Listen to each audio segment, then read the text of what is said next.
Sebelum kita mulai, ada namanya Brutal Truth Forex and Gold Trading. Pernah loss di trading forex? Pernah ya?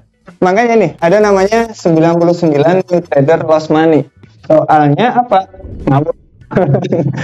Itu edukasinya dulu saya ingat 10%, itu yang bikin saya hancur. Kemudian habis deposit lagi, pinjem bank, deposit lagi, hajar, habis, udah habis semuanya. Nah, itulah kenapa new trader loss.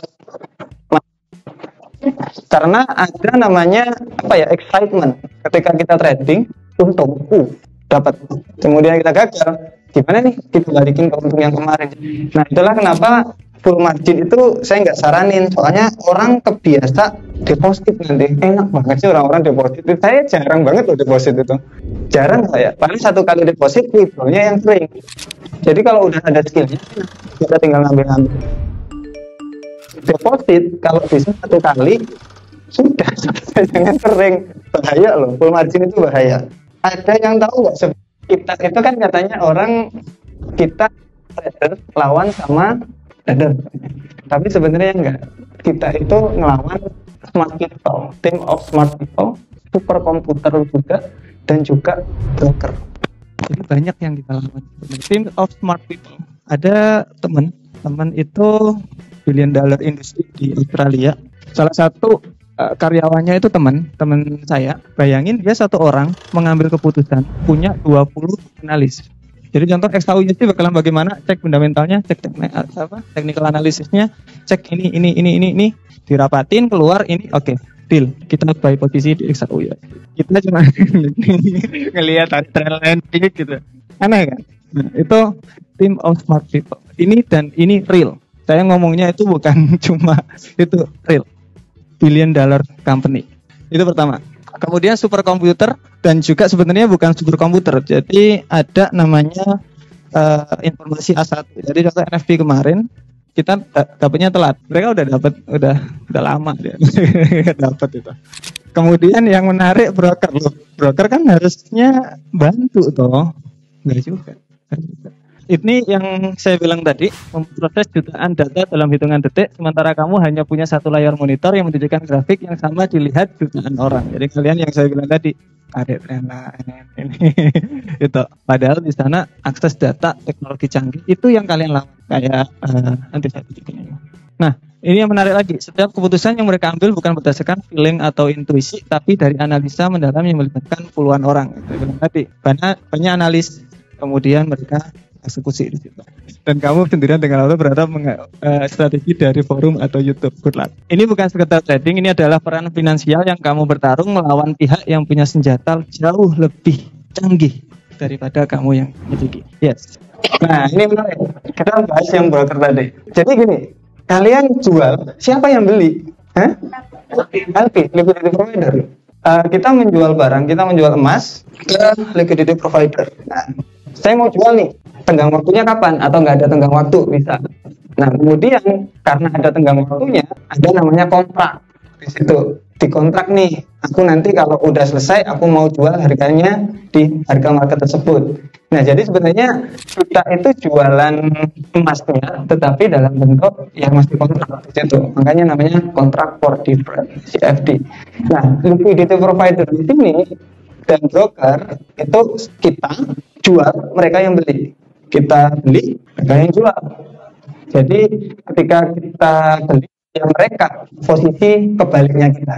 Dan broker dan liquidity provider di sini itu bisa kong kali kong. Contoh simpel aja. Tradernya lotnya kok cuma 500 lot ini satu bulan, ya kurang nih, banyakin. Akhirnya broker nyari tuh yang baru-baru tuh, orang trader baru tuh. Makanya kalian langsung diajar kayak pakai lot segini supaya ngikuti liquidity provider. Tapi broker juga nggak mau diem. Oke, segitu, cuma nanti lossnya trader saya dapat apa enggak, kamu ngasih apa enggak, komisi berapa apa enggak gitu. Jadi permainan di sini diatur di sini. Nah, ada yang tahu market maker? Jadi market maker ini yang menjual atau yang membeli orderan kita. Itu sebenarnya namanya market maker. Di broker luar itu juga bisa jadi market maker. Jadi nggak perlu liquidity provider. Jadi kita transaksi langsung sama broker, pleng. lebih cepat, lebih enak, tapi manipulasinya lebih gampang. Broker bandar. Itulah alasan kenapa orang bilang broker bandar, broker market maker, dan lain-lain. Sebenarnya kalau kita juntrungin ya kayak gitu. Siapa yang membeli orderan kita nih? Liquidity provider. Ya udah. Siapa yang membeli? Broker. Yang penting orderan kita dibeli. Gitu aja sebenarnya. Tempat di mana emosi bisa menghancurkan hidupmu. Strategimu bagus, modal cukup, pengetahuan bagus, tapi emosian habis. Soalnya ini revenge trading. Revenge boleh, cuma harus tetap nalar, ada nalarnya. Jangan ngawur juga. Nah, ini yang saya bilang tadi. Ini udah fakta yang terakhir berarti. Trading forex di sini bukan cuma soal analisis, tapi soal mengendalikan pikiran dan emosi. Yes. Analisa itu sebulan aja sebenarnya udah bisa. Nggak usah. Nanti tak tunjukin lagi. Santai. Oke, nah ngomongin tadi buruk cara ngatasinya ya apa sih? Pertama, broker yang regulasi. Oke. Regulasi itu ternyata ada tingkatannya. Jadi ada regulasi bagus, regulasi jelek. Jadi nggak semua broker yang terregulasi itu juga bagus. Tergantung regulasinya mana. Yang kalau kalian cari broker, carilah yang memang bagus, asik. Ini ada beberapa yang menurut saya oke. Ini regulasi bukan brokernya. Jadi cari regulasi yang di sini. Foto dulu. Oke, siap. Oke, kemudian yang di sini. Selain ini, menurut saya perlu dipertimbangkan karena keketatan bikin broker, keketatan laporan itu juga ngaruh. Nah, kita ngomongin sekarang profit. Piye sih carane profit itu? Orang Surabaya kan. Piye carane? Fokus pada kualitas bukan kuantitas. Yang trading scalping nggak ada. Scalping. Lainnya swing. Oke. Fokus pada kualitas bukan kuantitas. Itu yang sering-sering orang itu. Gimana Pak? Gatel. Fokus saja pada kualitas. Ini trade-nya memang win rate-nya gede apa enggak? Enggak. Ya wes next aja. Ngabisin duit aja gitu loh maksudnya. Kenapa saya bisa withdrawal sering? Ya gara-gara saya fokusnya ke sini, ke kualitas. Oke. Ada ini biasa sih. Batasi resiko per trade, satu boring, pasang stop loss, take profit dengan rasio yang realistis, boring, berpikir seperti investor not trader. Ini menarik. Ada cerita. Jadi sebenarnya para trader di sini itu yang dicari itu bukan profit konsisten sebenarnya. Profit banyak. Ya enggak sih? Serius. Kalau pengen profit konsisten, tak ajarin caranya. Paling konsistennya di sini 1-2% per bulan. Kurang Pak. Nah, ya tergantung modalnya sekarang kan. Gitu, tergantung modalnya. Oke, ini lanjut aja. Oke, sebelum kita coffee break, ada yang ditanyakan lagi? Dari pengalaman saya, ya. Jadi kita cuma menguasai 1-2 par untuk proses konsisten gitu aja. Jadi par yang mudah untuk pemula mungkin Audi USD, Euro USD, GBP USD itu. Jangan langsung ke goldnya. Jadi mentalnya sekali 2 kali menang sih nggak masalah. Cuma kalau sudah kali 2 kali 3 kali kalah, mereka kan down mentalnya. Menarik. Ini yang saya selalu ingat nggak saya bilang apa kemarin? Kalian lihat di internet ada stop loss kecil tapi panjang, keren kan? Kayak wow keren ini entry pucuk. Yang kalian nggak tahu dia terkena stop loss sering banget. Tapi sekali kena report. Yes. Untuk trader pemula atau trader yang sekarang aja kalian aja kena stop loss bingung dah. Mental kena dah. Makanya itu kenapa itu kurang bagus. Menurut saya pribadi, memang risk and reward bagus. Cuma ketika kita loss, sakit hati banget itu. Naikin resikonya hancur. Itulah kenapa risk and reward 1 sampai gede itu kurang kita saranin. Karena ketika kita terkena SL,